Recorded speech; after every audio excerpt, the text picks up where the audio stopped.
Boa tarde, pessoal. Vocês todos estão bem? Sim.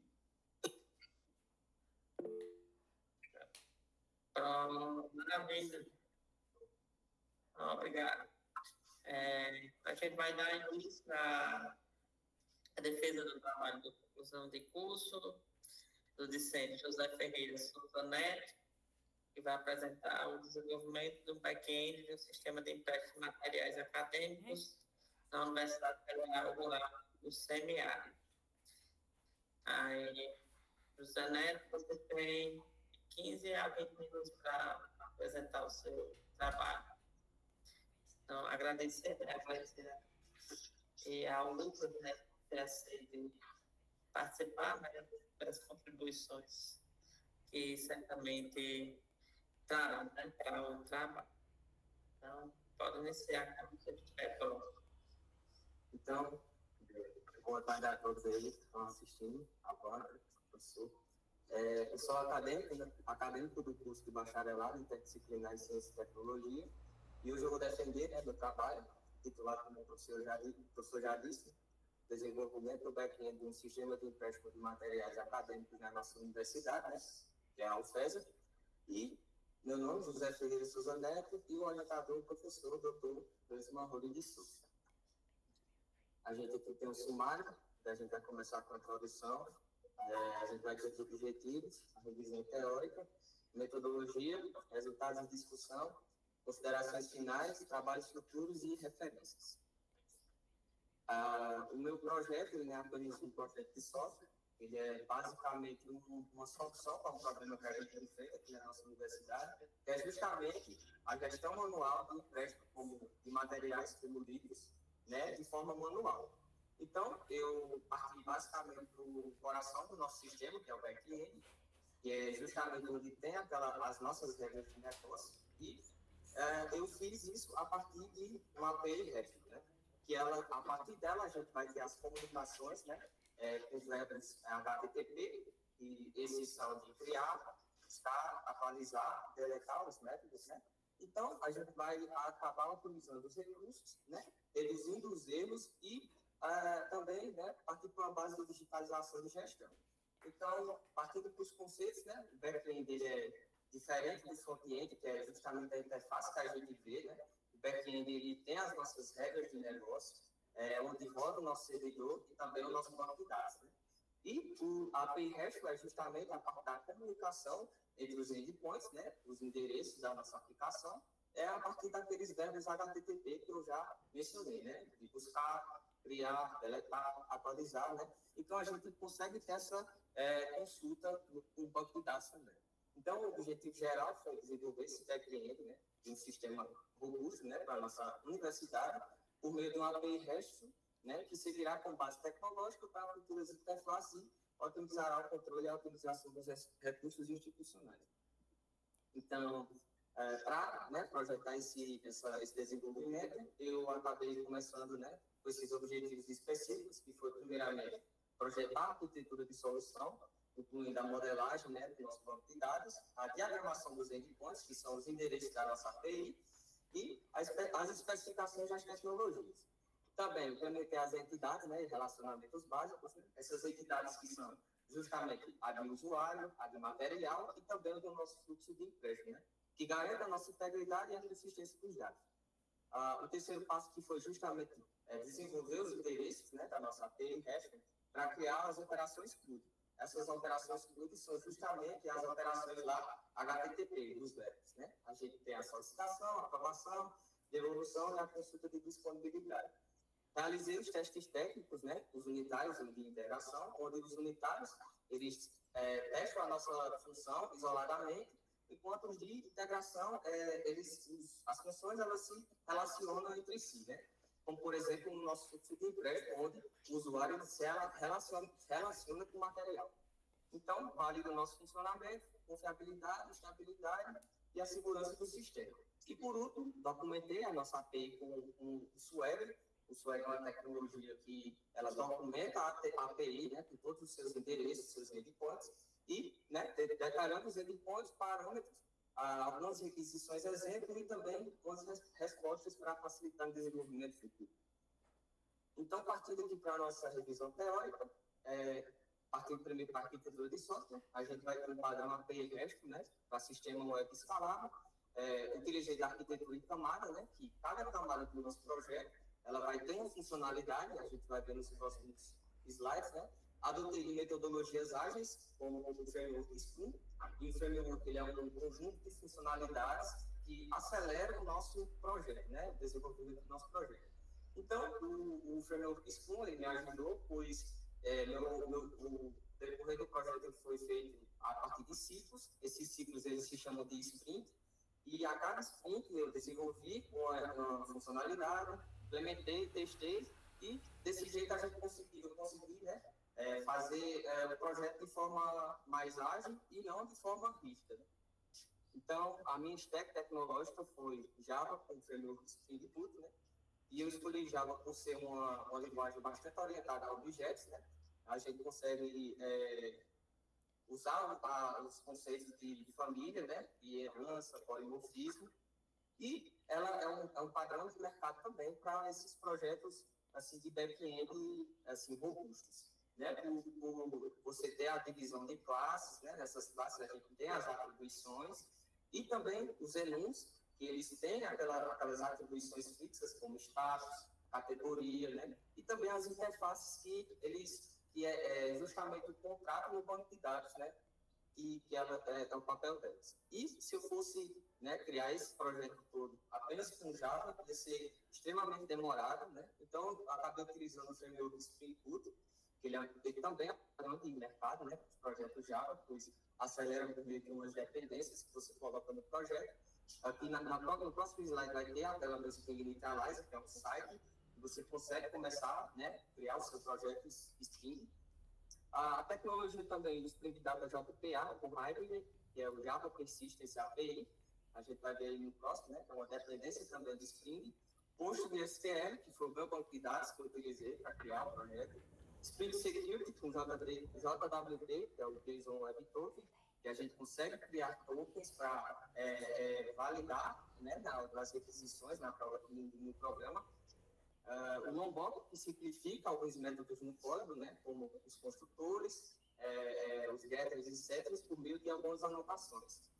A gente tem também o tratamento de erros e exceções, e o Postman, para realizar os testes unitários, e a documentação da API, que tem todos os testes e os endpoints, né, da nossa API. Aqui a gente tem a tela do Spring Initializer, onde o projeto foi feito em Maven, e é justamente o Maven que vai rodar as dependências do sistema, né, no nosso projeto. A linguagem foi utilizada a Java, e a versão do Spring é S3.5.8, e esses grupos, artefatos, nomes, são justamente a nossa arquitetura de pastas, né. Aqui, já, né, pack de .java, né, de arquivo, configuração de propriedades, a versão do Java 21. Partindo aqui para a parte de dependências, a gente tem justamente a primeira como Spring Web, que é o padrão para criar aplicações web, né, API REST, e também o Spring Data JPA, que é o Java Persistence API, que ele, juntamente com o Hybrid, você consegue criar consultas do banco de dados, né, e também modelar as tabelas. Tem o Spring Security, né, que é justamente a parte de autenticação do nosso projeto, o PostgreSQL Driver, né, que é o driver do nosso banco de dados, o Validation, que eu consigo criar classes de validação, como, por exemplo, o nosso e-mail do FESA, né, que isso restringe basicamente a toda a nossa comunidade, né, apenas com e-mail do FESA. E o Lombok, que simplifica alguns códigos boilerplate, como os construtores, e também os getters e setters por meio de algumas anotações. Então, aqui também a gente tem a parte do tratamento de erros e mensagens de sucesso, onde a gente aqui vai ter um corpo JSON com uma mensagem personalizada para cada tipo de erro. Então, eu criei uma classe personalizada de erro, né, Global Exception Handler, onde ela vai ter o seu status, a mensagem, né, e o path, que é justamente o endpoint. Né. Aqui a gente tem um exemplo de status 4CS, bad request, então de validação, onde o usuário, no endpoint API/request, ele tentou realizar um empréstimo, mas com uma quantidade menor do que 1. Então, o nosso projeto deu que a quantidade deve ser maior ou igual a 1 nessa parte dessa requisição. Então, a gente tem alguns tipos de erros, né? 400 de validação, 401 de autenticação de ausente inválido, 403 de acesso negado, 404 que é o not found, o não encontrado, 409 de conflito, por exemplo, de estoque duplicado, 500 de falhas inesperadas, né? Que é justamente de servidor, da internet. E também a gente tem as nossas mensagens de sucesso padronizadas, né? Que é o 200 OK para operações bem-sucedidas, 201 create para recursos criados, 204 no conta para exclusões, né? Então, isso tudo com um corpo JSON estruturado. Isso é justamente o corpo JSON da aplicação, na parte dos testes. Aqui, na parte de metodologia, eu utilizei a metodologia utilizada, né? Que foi pesquisação, ela é adequada. Você é um agente de mudança, né? Então, você implementa por meio dos ciclos. Então, você consegue desenvolver sua API por meio de integrações na regra da nossa universidade, né? Então, a pesquisação é adequada para problemas reais, né? Contextos institucionais, quando o pesquisador atua como agente de mudança, intervindo, testando e definindo a solução de forma colaborativa e interativa. Aqui temos os 3 passos principais, né? Que foi o planejamento, a implementação e a avaliação, onde no planejamento eu levantei os requisitos, modelei os dados e defini a arquitetura, que foi justamente a arquitetura de camadas. Na parte de implementação, eu desenvolvi as entidades, usuário, material e empréstimo, criei os endpoints com os controllers, que vai ser mostrado no próximo slide, e também implementei a segurança. Na parte de validação, foi justamente a parte dos testes unitários e de integração, com a validação composta e análise de segurança. Aqui, partindo para a parte de sistema, a gente vai ter, começando primeiro, os controllers, que são justamente onde a gente tem as requisições da HTTP. São eles que dividem os nossos endpoints. E, se tudo passar certinho, a gente vai ser chamada a camada de SES, onde vai ter as nossas regras de negócio, como, por exemplo, no fluxo de empréstimo. A camada SES, ela vai verificar se o usuário existe, se o material existe, se o usuário está cadastrado já em empréstimo, né? E que, se tudo passar, vai ser chamada a camada de repository, que ela acessa o banco de dados, né? Com a ajuda do script JPA, né? E ele tem aqueles métodos de salvar, né? E para a gente não repassar dados internos, né? A gente utiliza os DTOs, né? E juntamente com o Maker, ele transforma esse DTO com apenas os dados necessários numa entidade, por exemplo, complexa de usuário, né? E na parte de security, a gente tem o controle, né? Com a autenticação JW dele, que é com os tokens, né? Cada usuário vai ter o seu token, né? E ele precisa ser validado para ele conseguir fazer algumas requisições na nossa aplicação. E, por último, os exceptions, que tratam os erros centralmente, né? Que a gente mostrou anteriormente. Então, na modelagem de dados, a gente vai ter essas 3 tabelas, a de user, material e de empréstimo, onde a tabela de usuário e a de material, elas se relacionam entre si na camada de empréstimo, na tabela de empréstimo, onde o usuário vai ter uma matrícula, um nome, uma matrícula única, um nome, um CPF único, um e-mail único, uma senha, um perfil de usuário, que é justamente um ENUM, né? Um ENUM, que é um prefixo fixo, que ele é fixo, né? Aquelas atribuições fixas, como de aluno, professor, admin, né? Da aplicação, a data de criação e a data de atualização, que é justamente caso haja uma atualização do usuário posteriormente. Também temos o tabela de material, onde ela vai ter um código de patrimônio, né? Esse código de patrimônio também é único, o nome do material, a descrição, a categoria, que também é um ENUM, a quantidade total, quando está disponível e o status desse material. Aqui também a gente tem a tabela de empréstimo, né? Que ela se relaciona com as 2 últimas, onde ela vai ter um ID, um usuário, o material, a data de empréstimo, a data de devolução, que ela é calculada 15 dias após a data de empréstimo, os dados e algumas observações. Então, essa é a nossa modelagem de dados, né? Eu consegui criar, juntamente com o JPA e o Hyper, né, de forma automática, com justamente o nosso código. Aqui a gente parte para os resultados e discussões, onde a gente primeiramente vai ter esse exemplo de pouco de requisição para a criação do usuário e a resposta retornada. ver se consigo dar um zoom. Pronto.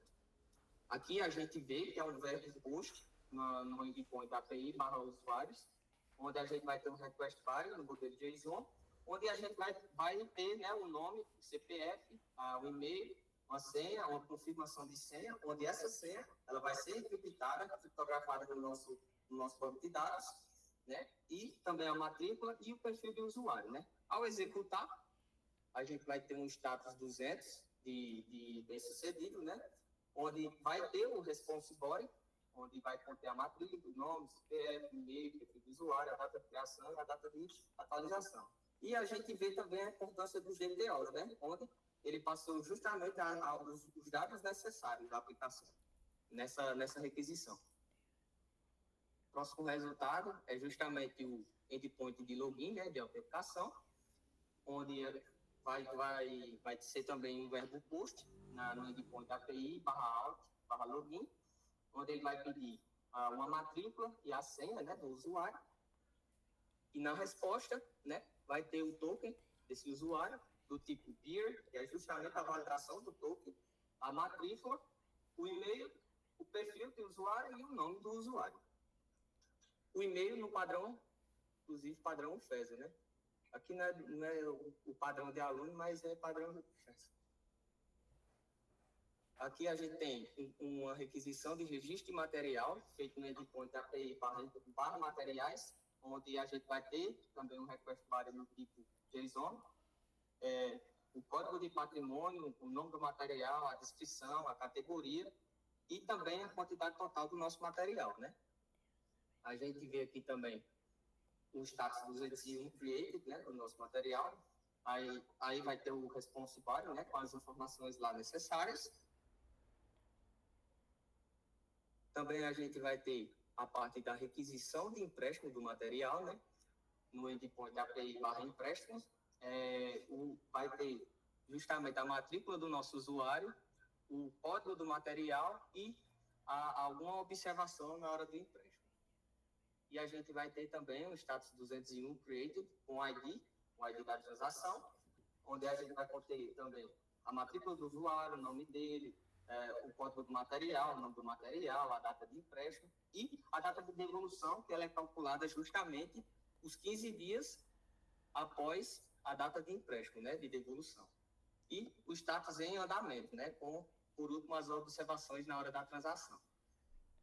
Agora a gente tem um exemplo de devolução do material, e ele é um verbo put, de atualizar, no endpoint API/empréstimo, /ID/devolução, onde a gente coloca o ID, né, da transação, e vai dar um status 200, né, de bem-sucedido, passando todas as informações antigas lá, mudando a data de devolução para a hora que foi devolvido o material, o status e passando o status agora para concluído.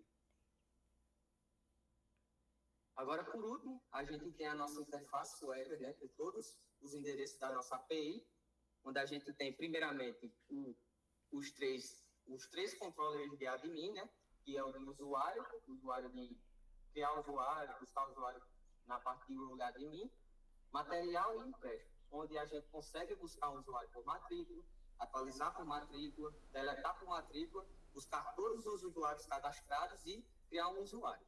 Também nos de material, a gente tem de buscar os materiais por código de patrimônio, atualizar por código de patrimônio, deletar por código de patrimônio, buscar todos os materiais, criar um material e também buscar apenas os materiais com status disponível.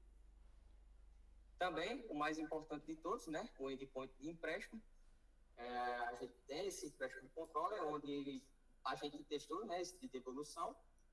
Tem esse também de buscar todos os empréstimos já cadastrados, de criar um empréstimo, o de buscar o empréstimo pelo ID, o de buscar o empréstimo pela matrícula do usuário e deletar e cancelar, né, o empréstimo pelo ID. E por último, né, o de autenticação de usuário, né, que a gente tem o nosso registro, o também de login, que a gente testou, e por último de validação de token. Então, a visão geral da ferramenta é que os fluxos principais eles foram demonstrados, né? que é o de cadastro do usuário, login, criação de material, empréstimo, devolução. A segurança foi feita através das senhas hash, né, o decrypt, que é aquela tecnologia, a documentação, né, com o Swagger, e as funcionalidades, né, autenticação, JWT, tudo de usuários e materiais, o subsídio de empréstimo, devolução e a consulta de disponibilidades. Nas considerações finais, eu acredito que o objetivo foi alcançado, né, o back-end do sistema ele foi desenvolvido com a TreeREST. As tecnologias utilizadas foram o Java, Spring Boot, o PostgreSQL e o Spring Security, a documentação total com o Swagger, né, a validação realizada com os testes unitários e os testes de integração com cenários reais, e a nossa aplicação ela tem algumas limitações, né, que os testes eles foram feitos em ambiente local, com a configuração de segurança permissiva, e também a necessidade do desenvolvimento do querido front-end, né, para os completos da aplicação. A gente tem aqui também para trabalhos futuros, com expansão funcional, justamente com suporte de renovação de empréstimo, cancelamento do justificativo, multas e penalidades, histórico de pago, né, notificações via e-mail, né, confirmação de reserva, status em tempo real e também notificações de app mobile. Também algumas integrações externas, né, com o nosso sistema, né, de acadêmico, SIGA, para a gente importar usuários, né, validar as matrículas, criar relatórios e também deixar a API pública para o mobile e o front-end. Também na parte de performance e escalabilidade, principalmente os testes de carga, né, que é justamente os testes com várias requisições ao mesmo tempo, e o nosso querido front-end, quem sabe, um aplicativo mobile, né, com dashboard administrativo, filtros avançados, buscando catálogo e notificações em tempo real. Aqui as nossas referências bibliográficas. E espero que tenham gostado e aprendido algo com a apresentação. Obrigado, professores.